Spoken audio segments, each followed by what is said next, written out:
Vous vous souvenez, le premier jour de la semaine, quand Jésus s'est trouvé tout à coup au milieu de la salle, au milieu de la pièce où étaient réunis ses disciples et qu'il leur dit « La paix soit avec vous ». Ce matin également, nous pouvons entendre à nouveau ces paroles « La paix soit avec vous ». Un autre jour, 8 jours, on ne sait pas. Un autre jour. Jésus est au bord du rivage et il appelle ses disciples. « Mes petits enfants, avez-vous quelque chose à manger ?» Non. Ils ont pêché toute la nuit, ils n'ont rien pris. Et quand la barque arrive au bord du rivage, le repas est prêt. Le poisson est cuit, le pain est préparé, le feu est allumé. Et ils déjeunent ensemble. Aujourd'hui aussi, le repas est prêt. Le pain est là, le jus de raisin, le vin sont là pour nous, pour ce repas qui va nous restaurer, nous redonner des forces. Alors recevez ce matin la paix que le Seigneur nous donne. Levons-nous pour chanter en répondant à son accueil. Cantique 41-20, les 3 strophes. Jésus, tout l'univers entonne. Il y a des changements de paroles, bon. 41-20, les 3 strophes.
Au psaume 30, proposé pour notre lecture ce matin, pour notre louange. Je t'exalte, Seigneur, car tu m'as relevé. Tu n'as pas laissé mes ennemis se réjouir à mon sujet. Seigneur mon Dieu, je t'ai appelé au secours et tu m'as guéri. Seigneur, tu m'as fait remonter du séjour des morts. Tu m'as fait revivre, loin de ceux qui descendent dans le gouffre. Chantez pour le Seigneur, vous, ses fidèles. Célébrez-le en évoquant son nom sacré, car sa colère dure un instant, mais sa faveur, toute la vie. Le soir arrivent les pleurs, et le matin, un cri de joie. Je disais dans ma tranquillité, je ne vacillerai jamais. Seigneur, par ta faveur, tu avais puissamment affermi ma montagne. Tu t'es détourné. J'ai été saisie d'épouvante. Seigneur, je t'invoque. Je supplie le Seigneur.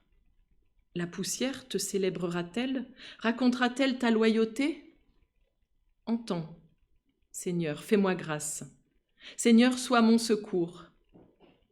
Tu as changé mes lamentations en danse. Tu as délié mon sac et tu m'as ceint de joie. Afin que ma gloire te chante, que je ne sois pas muet. Oui, Seigneur, mon Dieu, je te célébrerai toujours. Je vous invite à poursuivre cette louange avec le psaume 36, les 3, alors quand je dis les 3, souvent c'est les 3 premières, mais là, je ne sais pas. Psaume 36, les 3 strophes.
Je vous invite à vous asseoir.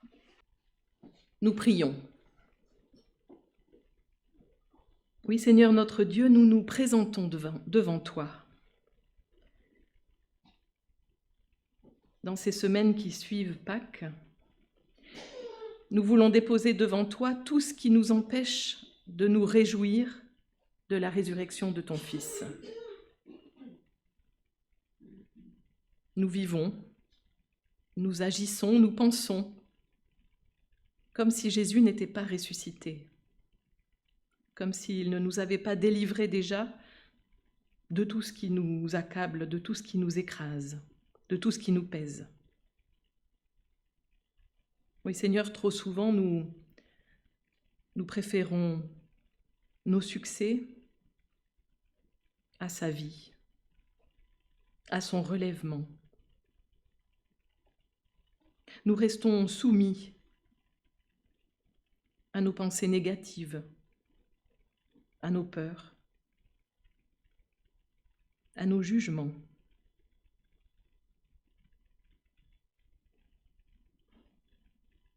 Ô Seigneur, change nos cœurs.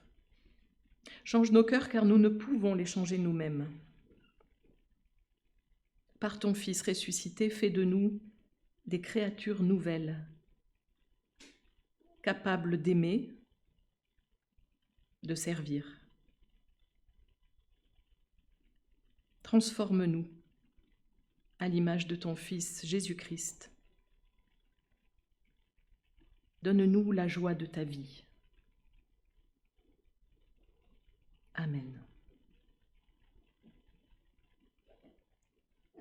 Nous restons assis pour chanter « Ô Jésus notre frère », les 3 strophes.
Il y a une aube. Il y a toujours une aube qui revient après la nuit, Après la nuit de l'incompréhension, la nuit de l'incrédulité, la nuit de la peur, la nuit du doute, il y a une aube.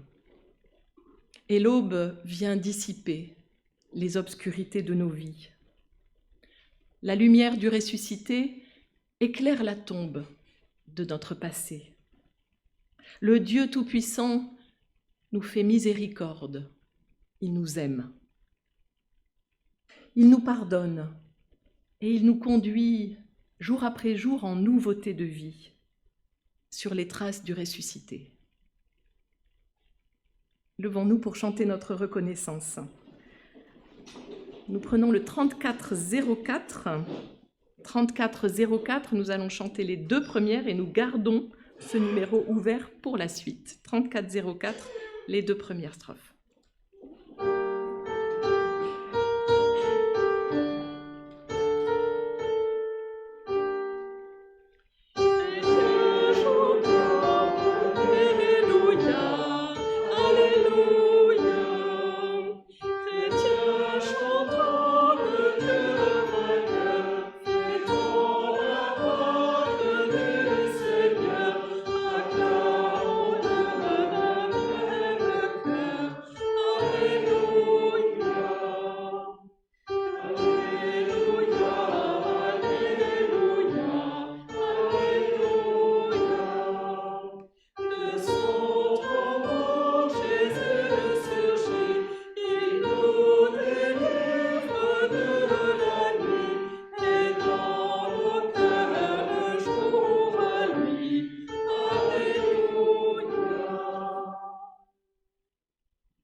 Écoutons comment Dieu veut être servi avec le prophète Ésaïe. Toujours lui, revenons-y toujours, tous les jours.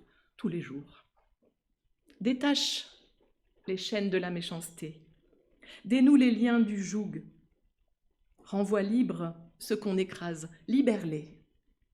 Partage ton pain avec celui qui a faim, ouvre ta maison à ceux qui sont sans abri, couvre celui qui est nu et ne te détourne pas de ton frère, ni de ta sœur. Strophes 3 et 4.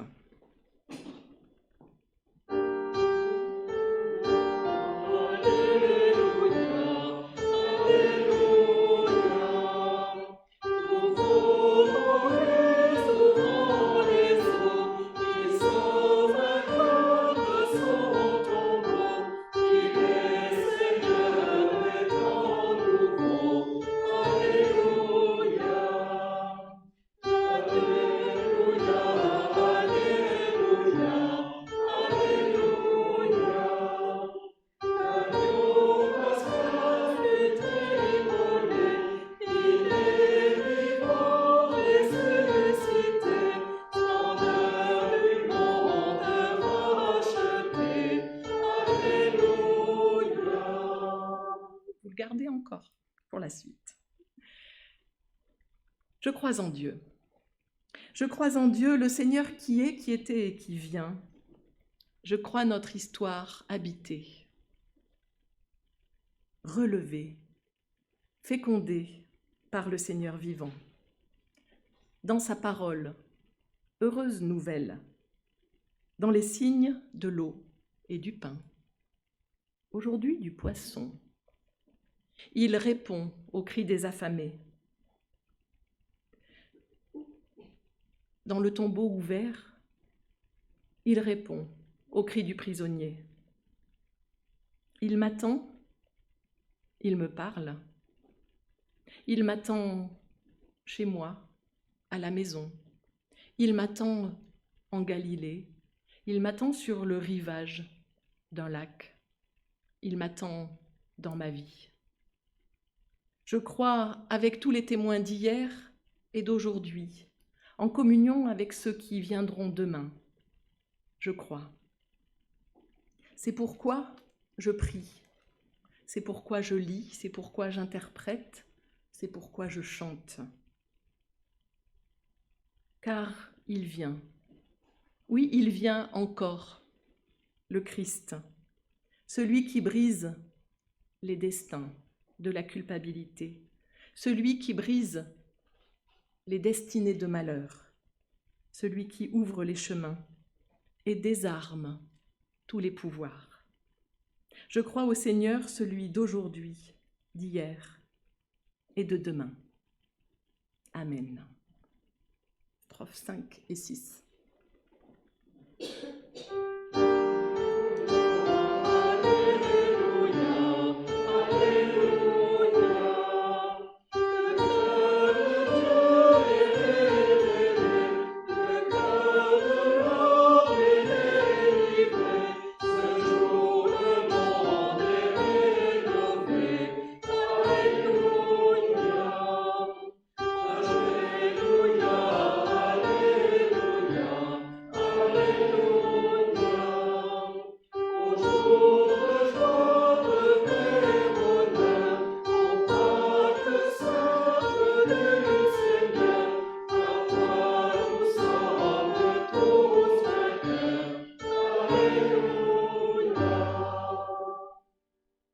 Je vous invite à vous asseoir.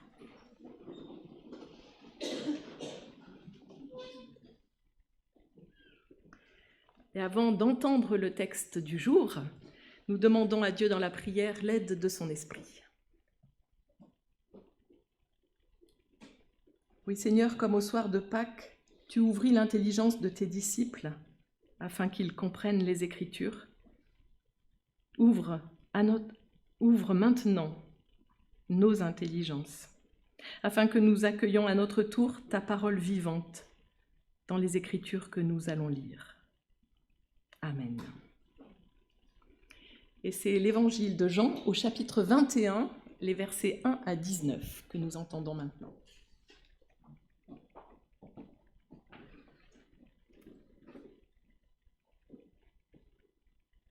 Après cela, Jésus se manifesta encore aux disciples à la mer de Tibériade. Voici comment il se manifesta. Simon-Pierre, Thomas, celui qu'on appelle jumeau, Nathanaël de Cana, de Galilée, les fils de Zébédée et deux autres de ses disciples étaient ensemble. Simon-Pierre leur dit : « Je vais pêcher. » Ils lui dirent : « Nous venons avec toi, nous aussi. » Ils sortirent et montèrent dans le bateau cette nuit-là et ne prirent rien. Le matin venu, Jésus se tint debout sur le rivage. Mais les disciples ne savaient pas que c'était Jésus. Et Jésus leur dit : « Mes enfants, avez-vous quelque chose à manger ? » Ils lui répondirent : « Non. » Il leur dit : « Jetez le filet à droite du bateau, et vous trouverez. » Ils le jetèrent donc, et il n'était plus capable de le retirer tant il y avait de poissons. Alors, le disciple que Jésus aimait dit à Pierre : « C'est le Seigneur. » Quand Simon-Pierre eut entendu que c'était le Seigneur, il attacha son vêtement à la ceinture, car il était nu, et se jeta dans la mer. Les autres disciples vinrent avec la barque, en traînant le filet plein de poissons, car il n'était pas loin de la terre, à 200 coudées environ. Lorsqu'ils furent descendus à terre, ils voient là un feu de braise, du poisson posé dessus et du pain. Jésus leur dit : « Apportez quelques-uns des poissons que vous venez de prendre. » Simon-Pierre monta dans le bateau et tira à terre le filet, plein de 153 gros poissons. Et quoiqu'il y eût en temps, le filet ne se déchira pas. Jésus leur dit : « Venez déjeuner. » Aucun des disciples n'osait lui demander : « Qui es-tu, toi ? » Car il savait que c'était le Seigneur. Jésus vint, prend le pain et le leur donna, ainsi que le poisson. C'était déjà la 3e fois que Jésus se manifestait à ses disciples depuis qu'il s'était réveillé d'entre les morts. Après qu'ils eurent déjeuné, Jésus dit à Simon-Pierre : « Simon, fils de Jean, m'aimes-tu plus que ceux-ci ? » Il lui répondit : « Oui, Seigneur. Tu sais bien, toi, que je suis ton ami. Jésus lui dit, « Prends soin de mes agneaux. » Il lui dit une deuxième fois, « Simon, fils de Jean, m'aimes-tu » Pierre lui répondit, « Oui, Seigneur, tu sais bien, toi, que je suis ton ami. » Jésus lui dit, « Sois le berger de mes moutons. » Il lui dit pour la troisième fois, « Simon, fils de Jean, es-tu mon ami ?» Pierre fut attristé de ce qu'il lui avait dit pour la troisième fois, « Es-tu mon ami ?» Il lui répondit, « Seigneur, toi, tu sais tout. Tu sais bien, toi, que je suis ton ami. » Jésus lui dit, « Prends soin de mes moutons. Amen, amen, je te le dis. Quand tu étais plus jeune, tu passais toi-même ta ceinture et tu allais où tu voulais. Mais quand tu seras vieux, tu étendras les mains et un autre te passera ta ceinture pour te mener où tu ne voudras pas. » Il dit cela pour signifier par quelle mort Pierre glorifiait Dieu, référait Dieu. Après avoir ainsi parlé, il lui dit, « Suis-moi. »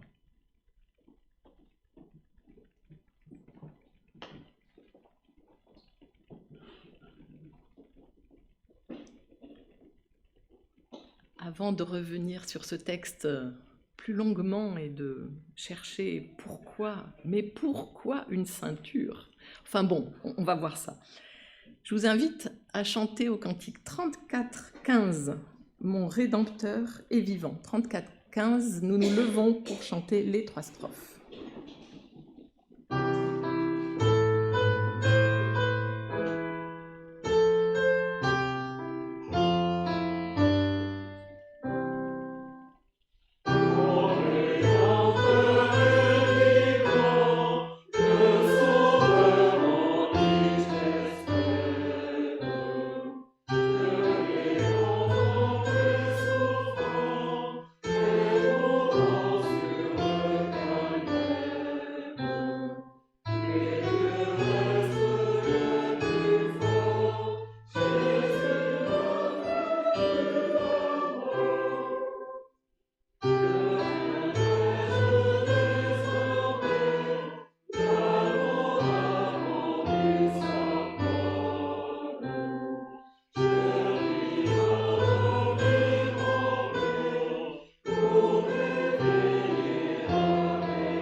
Évangile de Jean, chapitre 21. Alors, au chapitre 20, c'était fini.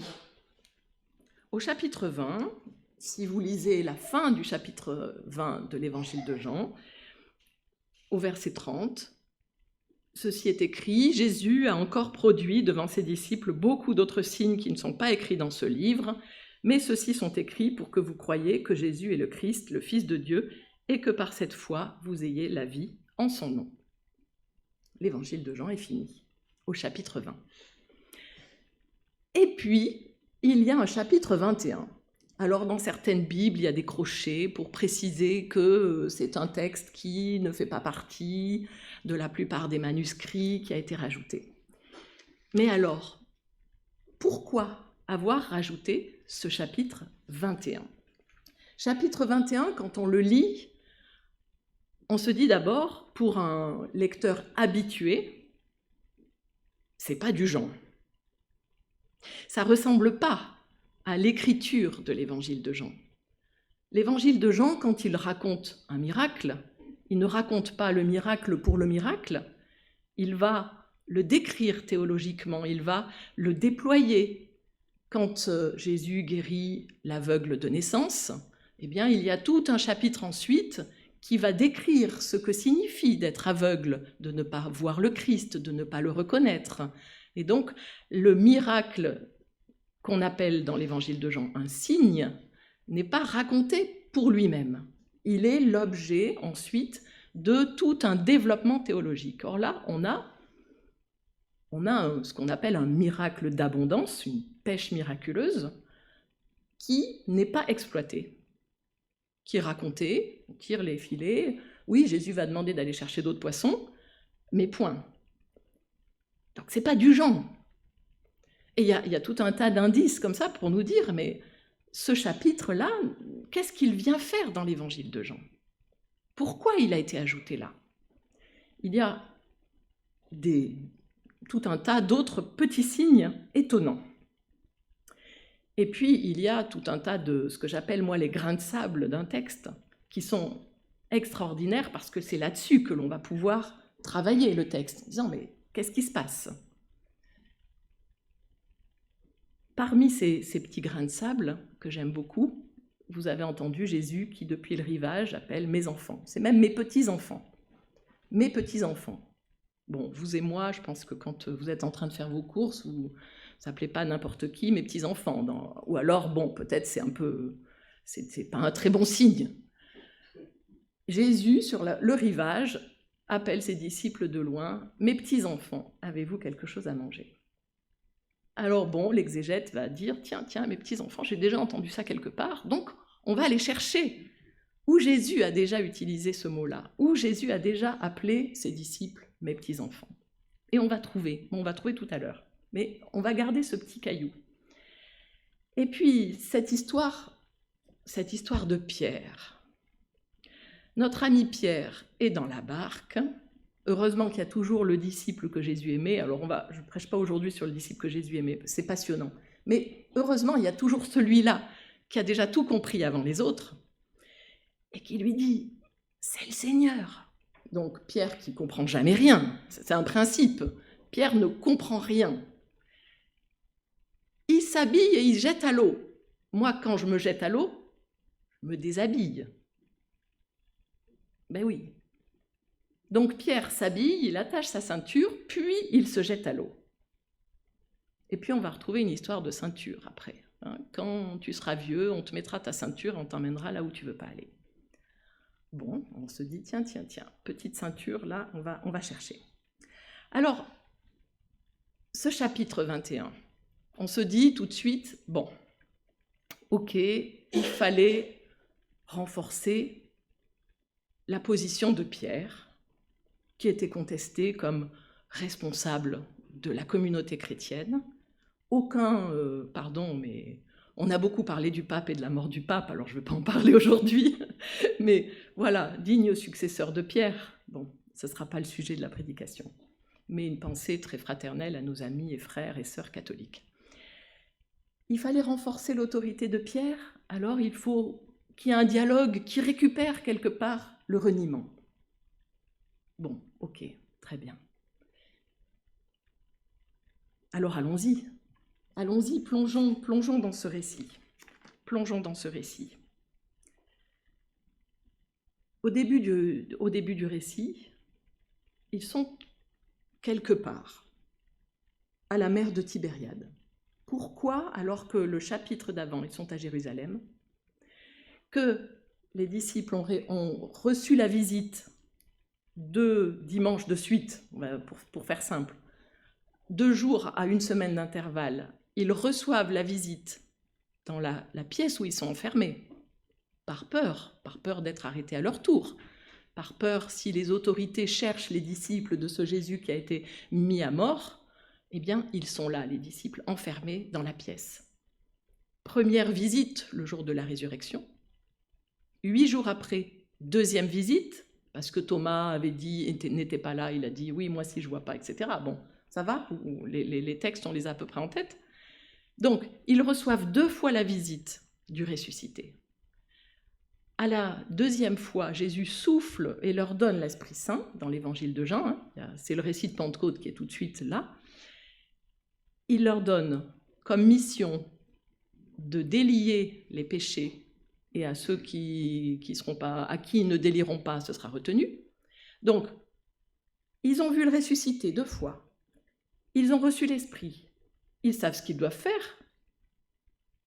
Pardonner ou pas. Bon, autre prédication, c'était celle de dimanche dernier. Je ne sais pas si la personne a prêché là-dessus. Et qu'est-ce qu'ils font? Ils se retrouvent à Tibériade et ils s'ennuient. Et Pierre dit je vais pêcher. Comme si il n'avait rien compris, rien reçu de tout ce qui précède. De tout ce qui précède. Et c'est stupéfiant. On a envie de prendre Pierre et de le secouer, et de lui dire mais tu as déjà tout reçu, qu'est-ce qu'il te manque encore? Non, tu étais pêcheur de poissons, ça c'est les évangiles synoptiques qui le disent. L'évangile de Jean n'accentue pas du tout sur je vous ferai pêcheur d'hommes, et d'ailleurs il parle de brebis, de moutons, etc., et d'agneaux. Donc la métaphore de la pêche n'est pas du tout filée là. Oh, quel jeu de mots, c'était pas prévu. N'était pas du tout, voilà, poursuivi là. Mais Pierre devrait y aller. Il devrait aller annoncer l'évangile. Or, comme si, retour à la case départ. Très perturbant. Et ils sont là, 7. Pourquoi 7? Pourquoi 7? Bon. Où sont les autres? C'est comme si Pierre s'ennuyait. C'est comme si Pierre n'avait rien fait de tout ce qu'il avait reçu jusque-là. Alors voilà, c'est des grains de sable. Petite parenthèse, et puis après nous allons nous attarder sur Pierre. Il y a des chiffres, un chiffre que vous avez peut-être entendu, 153 poissons. Ah oui, n'oublions pas, ce récit de la pêche miraculeuse, je ne vais pas m'arrêter plus dessus, mais est un récit qui est tout à fait symétrique avec celui qu'on connaît dans l'évangile de Luc. L'évangile de Luc le situe tout à fait au début, en tout cas au chapitre 5, et c'est l'occasion, le moment où Jésus, après avoir dit à Pierre « jette ton filet », il a dit « j'ai pêché toute la nuit », etc. Donc c'est un récit qui est symétrique, à part que Jésus est dans la barque, là il vient de prêcher, et il y a des petits détails qui sont différents. Dans l'évangile de Luc, le filet se déchire, parce qu'il y a trop de poissons. Là, le filet ne se déchire pas. Et ici, on compte le nombre de poissons, 153. Alors, les exégètes s'amusent énormément avec ces... Voilà, 153. Pourquoi 153? Alors, certains ont dit oui, alors il y avait 17 nations présentes au moment de Pentecôte, 17 nations nommées, et donc si on ajoute 1 plus 2 plus 3 plus 4 plus 1 jusqu'à 17, ça fait 153. Qui c'est qui a eu l'idée de compter ça? Je ne sais pas, mais il faut bien que les exégètes s'amusent à quelque chose. Bon. On pourrait en rester simplement à l'explication de Jérôme, quand il commente la Vulgate, qui dit 153, c'était le nombre d'espèces de poissons que l'on connaissait à l'époque de Jésus. Moi, je trouve que c'est assez raisonnable comme explication, ça me convient. C'est pour dire, oui, l'évangile, puis symbolisé par cette pêche, l'évangile doit être annoncé à la terre entière, à toutes les nations qui sont connues, toutes les nations. Ça me convient très bien, ça suffit. Bon, voilà, donc un récit qui est parallèle, symétrique, qui reprend beaucoup de choses de la pêche de l'évangile de Luc, mais qui se situe donc là tout à fait à la fin. Qu'est-ce que ça peut provoquer chez les disciples? D'abord, ils ne comprennent pas qui est cet homme, et seul le disciple que Jésus aimait comprend. Pour moi, c'est toujours un marqueur. Pourquoi le disciple que Jésus aimait comprend, alors que les autres non? Quelque chose le différencie des autres, c'est cet amour. Et alors, allons sur le dialogue de Pierre. Allons. Le petit déjeuner est déjà prêt quand ils arrivent. Le poisson est cuit. Je crois que c'est la seule fois, c'est sans doute la seule fois des évangiles où on voit pas, mais où on comprend que Jésus a cuisiné. Il pourrait y avoir quelque chose là, autour de ce repas. Il a fait cuire des poissons, je ne sais pas, bon, voilà. Je n'en fais rien. Je vous le livre comme ça, peut-être que ça vous emmènera quelque part. Je ne sais pas. Et en tout cas, aucun des disciples n'ose dire, on ne sait pas de quoi ils ont parlé, mais ils n'osent pas lui dire « tu es le Seigneur ». Heureusement, l'autre disciple avait soufflé la bonne réponse. Et donc ensuite, nous allons vers ce dialogue étonnant. « M'aimes-tu plus que ceci? Oui, Seigneur, tu sais que je suis ton ami. » Deuxième fois. « M'aimes-tu? Oui, Seigneur, tu sais que je suis ton ami. » Troisième fois. « Es-tu mon ami? » Oui, Seigneur, toi, tu sais tout. Un dialogue. Alors, au départ, j'ai longtemps compris ce texte comme il faut que Pierre dise 3 fois qu'il aime Jésus pour non pas être pardonné, Jésus lui a pardonné son reniement, mais pour se pardonner à lui-même, pour s'enlever à lui-même la culpabilité d'avoir renié 3 fois le Christ. Oui, sans doute. Mais il n'y a pas longtemps, j'ai découvert un peu plus ce texte par rapport au grec, et c'est très intéressant. Vous savez qu'il y a plusieurs verbes en grec pour dire aimer. En français, on n'en a qu'un, aimer.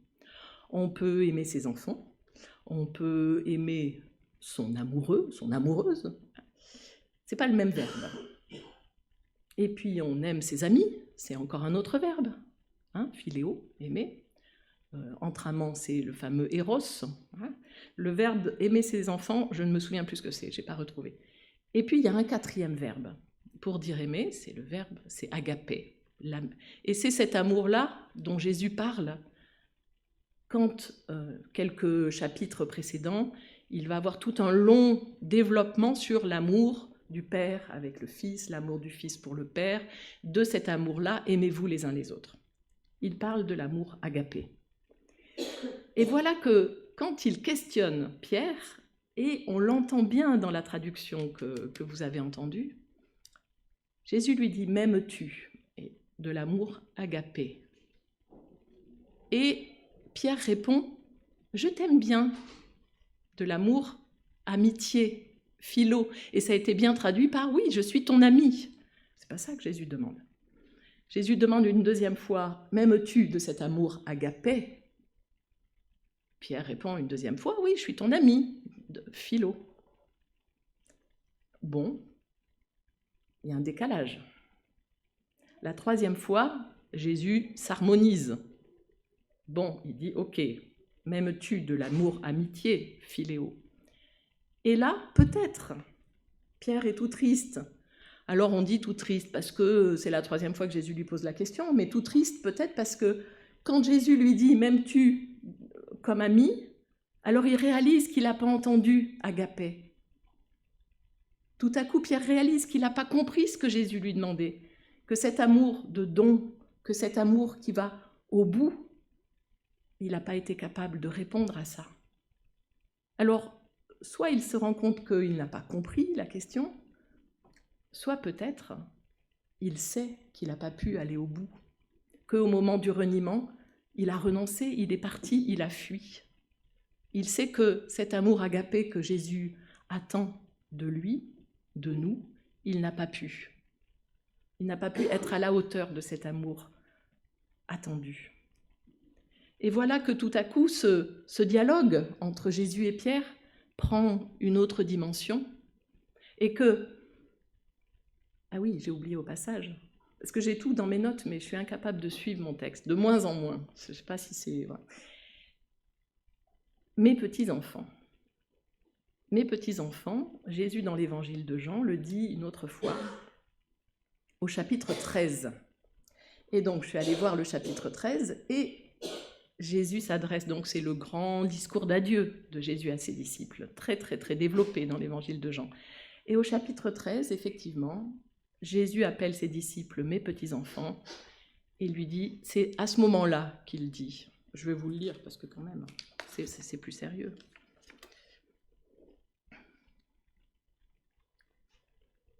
Oui.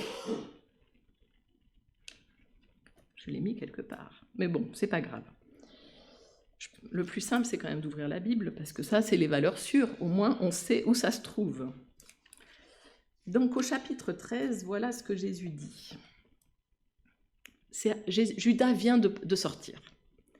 Et donc Jésus dit, maintenant le Fils de l'homme va être glorifié, et Dieu a été glorifié en lui. Mes enfants, je suis avec vous encore un peu, vous me chercherez. Et comme je l'ai dit au chef du peuple, là où moi je vais, vous ne pouvez pas venir. À vous aussi je le dis maintenant, je vous donne un commandement nouveau. Que vous vous aimiez les uns les autres, comme je vous ai aimé, que vous aussi vous vous aimiez les uns les autres. Si vous avez de l'amour les uns pour les autres, tous sauront que vous êtes mes disciples. Donc c'est toujours agapé, cet amour agapé, cet amour du don du Père au Fils, du don du Fils aux hommes. Simon-Pierre lui dit, « Seigneur, où vas-tu » Jésus lui répondit, « Là où je vais, tu ne peux pas me suivre maintenant, tu me suivras plus tard. » Seigneur, lui dit Pierre, « Pourquoi ne puis-je pas te suivre maintenant ? Je suis prêt à me défaire de ma vie pour toi. » Donc c'est toujours, ça évoque cet amour agapé, don total pour l'autre. Jésus répondit, « Tu es prêt à te défaire de ta vie pour moi. En vérité, je te le dis, un coq n'aura pas chanté que tu m'auras renié 3 fois. » Et donc, vous voyez que le dialogue final entre Pierre et Jésus reprend à la fois l'amour, « M'aimes-tu » cet amour, « Aimez-vous les uns les autres » à l'amour que vous aurez les uns pour les autres, on saura que vous êtes mes disciples, mais reprend aussi ce thème de la suivance, de savoir jusqu'où on est prêt à aller derrière le Christ. Et le dialogue se finit où Jésus dit à Pierre, « Suis-moi ». Vous avez entendu, c'était le dernier mot de la péricope, « Suis-moi ».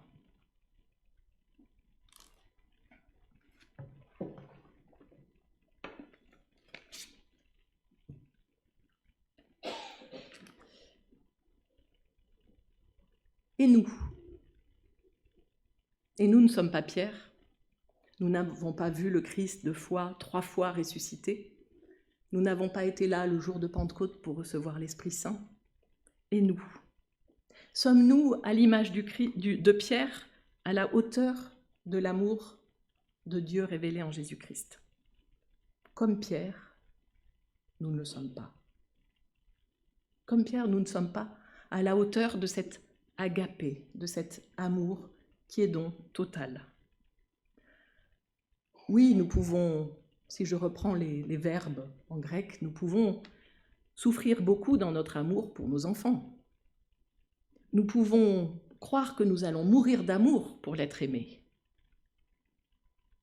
On peut faire beaucoup pour nos amis, mais bon, pas forcément donner notre vie. Mais quelle est la mesure de notre amour pour Dieu ? Et puisque c'est difficile d'aimer Dieu qu'on ne voit pas, il s'agit d'obéir à son commandement de nous aimer les uns les autres. Alors comme Pierre, sans doute, un tout petit peu d'introspection, un tout petit peu, suffit avec un minimum d'honnêteté pour essayer d'esquiver cet amour qui est quand même très exigeant. Cet amour total, et pour lui répondre quand il nous dit « m'aimes-tu » pour dire « oui, oui, je suis ton ami ». Voilà, on esquive. Reconnaître notre impossibilité à imiter le Christ, c'est le premier pas pour le suivre. Parce que nous savons de nous-mêmes que ce n'est pas possible. Alors nous pouvons compter sur lui. Nous pouvons compter sur sa parole pour lancer le filet. À droite, a-t-il dit, lancer le filet à droite, eh bien, on va le faire. Nous pouvons compter sur son repas pour renouveler nos forces. Nous pouvons compter sur son esprit pour nous conduire là où nous ne voulons pas aller. Et nous comptons encore sur son amour donné pour chacune et pour chacun, pour comprendre et pour reconnaître le Christ quand il est présent. C'est tellement important que quelqu'un susurre à notre oreille. C'est le Christ, présent au milieu de nous quand nous-mêmes nous ne le voyons pas. Alors, cette histoire de ceinture, Oui, Pierre s'habille. Pierre attache son manteau avec sa ceinture. Il est autonome. Il décide par lui-même de ce qu'il veut faire. Il s'habille. Il plonge.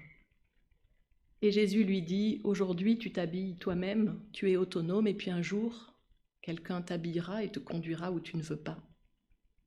Alors la glose interprétative dit, oui, ça préfigure la mort de Pierre. Bon. Mais ça préfigure aussi le fait de suivre vraiment le Christ et de le suivre là où nous n'avions aucune envie d'aller. C'est aussi simplement dire de quelle manière l'amour de Dieu nous entraîne à sa suite, que nous le voulions ou pas. Nous ne sommes pas Pierre. Parfois je me dis, j'aurais compris plus vite, mais sans doute pas, sans doute pas. Mais ce que Jésus nous donne, c'est d'être peut-être un jour, chacun notre tour, peut-être quelques instants seulement, peut-être plusieurs heures, peut-être plusieurs années, le disciple que Jésus aimait. Parce que finalement, ce n'est que dans l'amour que l'on reconnaît que le Christ est présent. Soyons de ceux qui découvrent, qui accueillent dans leur vie cet amour qui est don, cet amour agapé, qui est don total pour les autres. Qu'il nous soit en aide. Amen.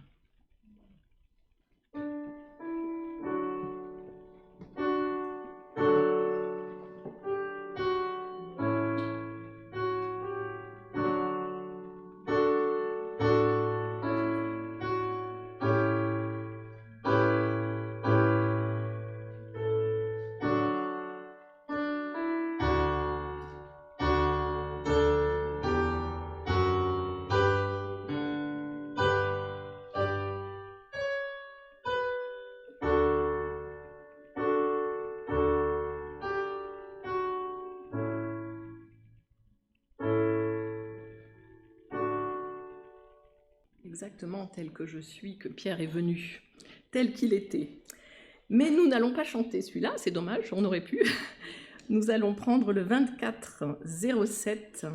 24-07, de toi Seigneur nous vient le don du repas de la fête.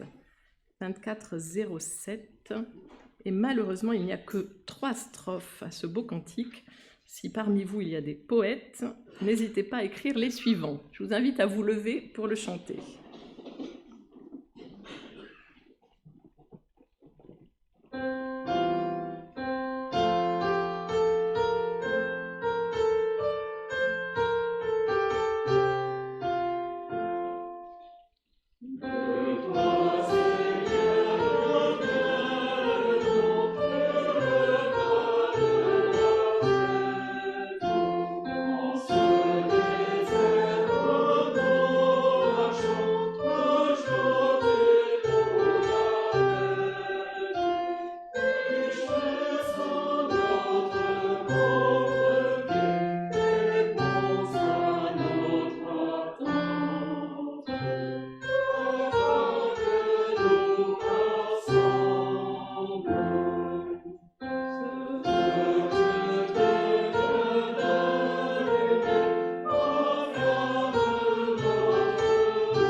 c'est le moment de l'offrande.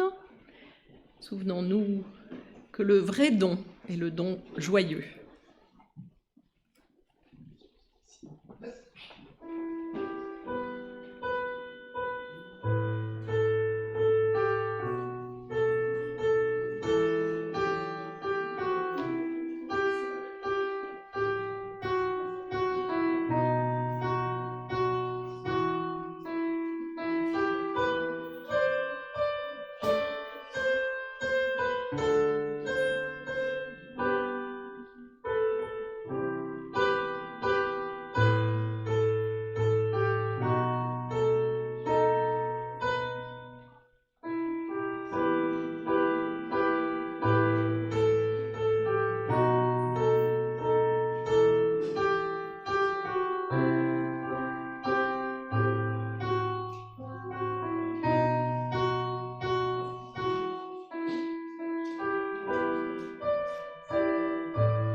Et le voilà, ce repas que nous attendons depuis tout à l'heure, depuis qu'il a été annoncé.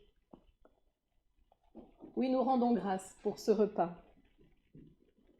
Seigneur, les épis jadis épars dans les campagnes et les grappes, autrefois dispersées dans les collines, sont maintenant réunis dans ce pain et dans ce vin.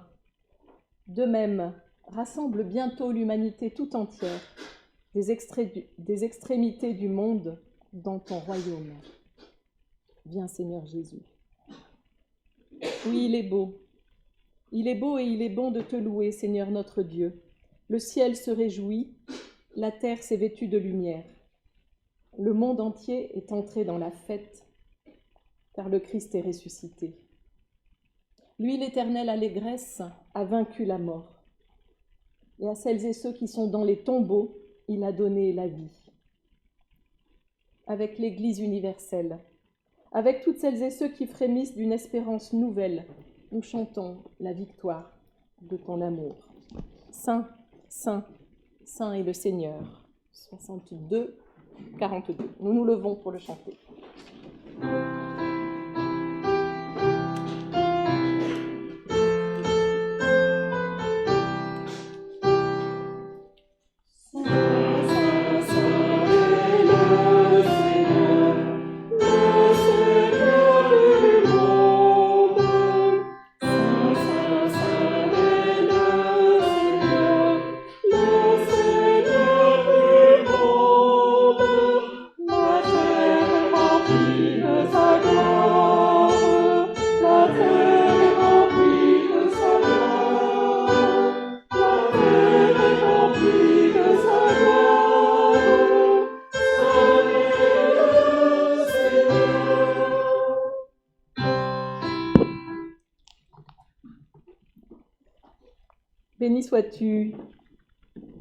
Béni sois-tu, Père, pour notre Seigneur Jésus-Christ, qui au cours du dernier repas a pris du pain,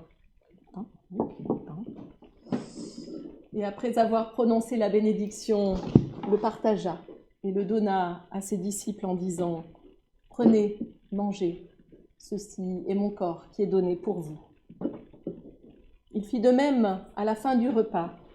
Il prit la coupe et la leur donna en disant « Buvez-en tous, ceci est mon sang donné pour vous. Je ne boirai plus du fruit de la vigne jusqu'à ce que je boive nouveau dans le royaume de mon Père. » Nous prions. Dieu notre Père, nous croyons que ce pain et ce vin sont les signes du repas à venir, que cette nourriture est celle des vivants. Ta présence est ici à la fois intime et éblouissante. Que ton esprit soit avec nous au moment où nous partageons ce pain et ce vin qui nous redonnent des forces.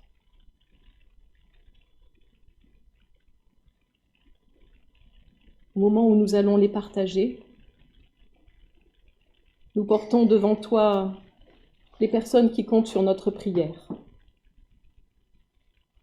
les malades, les souffrants, les personnes isolées, celles qui souffrent dans leur corps, dans leur esprit, celles qui vivent le rejet, la discrimination,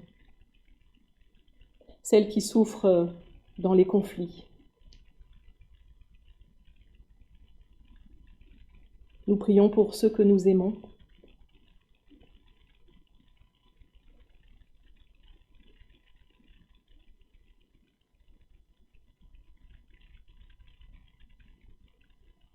Nous prions pour les personnes avec lesquelles nous devons travailler.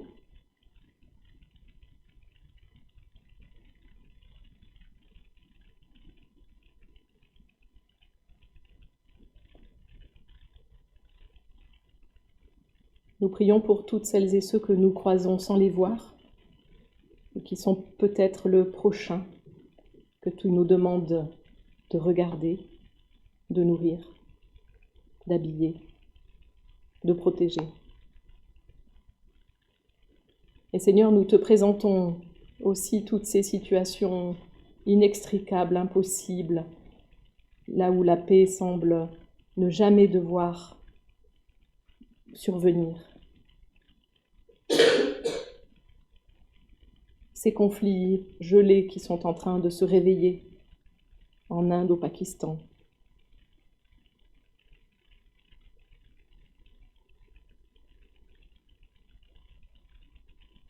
Seigneur, toi seul peux ouvrir des chemins de paix. Toi seul peux redonner vie là où nous pensons que tout est mort. Seigneur, suscite des acteurs de paix, suscite des personnes qui sont prêtes à vivre de ton amour jusqu'au bout, pour que la paix survienne en Israël, en Palestine, au Soudan, au Congo, en Haïti et dans tant d'autres lieux dont nous avons moins de nouvelles, mais qui souffrent tout autant. Seigneur, que ton règne vienne, oui, que ton règne vienne, aussi sur la terre. Et nous rassemblons toutes nos prières dans celles que Jésus nous a enseignées. Notre Père, qui es aux cieux, que ton nom soit sanctifié, que ton règne vienne, que ta volonté soit faite sur la terre comme au ciel. Donne-nous aujourd'hui notre pain de ce jour. Pardonne-nous nos offenses, comme nous pardonnons aussi à ceux qui nous ont offensés. Et ne nous laisse pas entrer en tentation, mais délivre-nous du mal. Car c'est à toi qu'appartiennent le règne, la puissance et la gloire, pour les siècles des siècles. Amen. Voici la table où le ressuscité nous attend. Il n'y a pas ici du poisson cuit, mais du pain et du fruit de la vigne. Venez, car tout est prêt.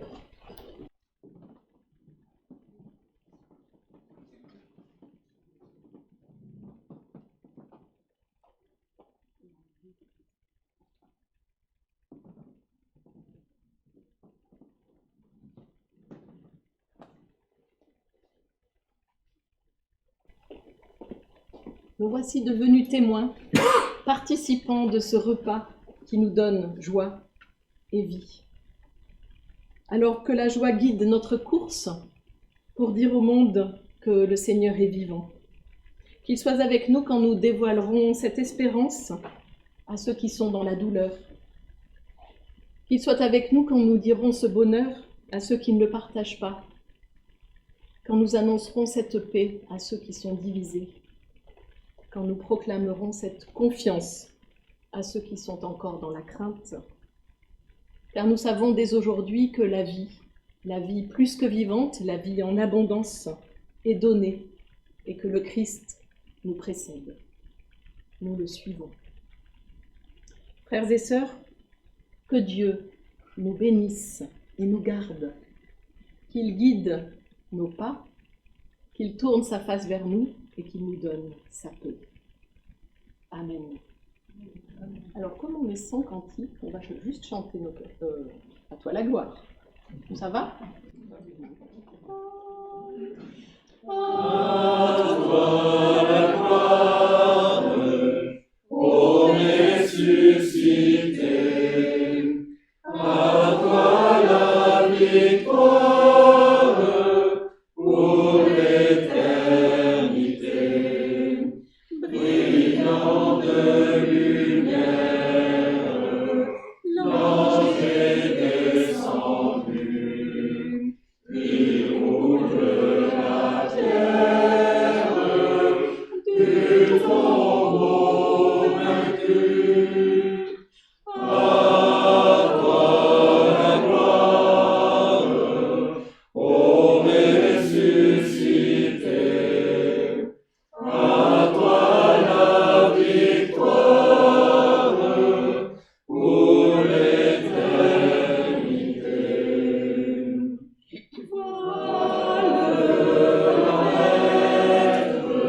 C'est lui, c'est Jésus, ton sauveur, ton maître, on ne doute plus. Sois dans la détresse, peuple du Seigneur, et redis sans cesse que Christ est vainqueur. À toi la gloire, ô ressuscité, à toi la victoire, pour l'éternité. Vais-je entendre, il vivra jamais, celui que j'adore, le prince de paix. Il est ma victoire, mon puissant soutien, ma vie et ma gloire, dont je ne crains rien. À toi la gloire, ô ressuscité, à toi la victoire, pour l'éternité. Bon dimanche à toutes et à tous.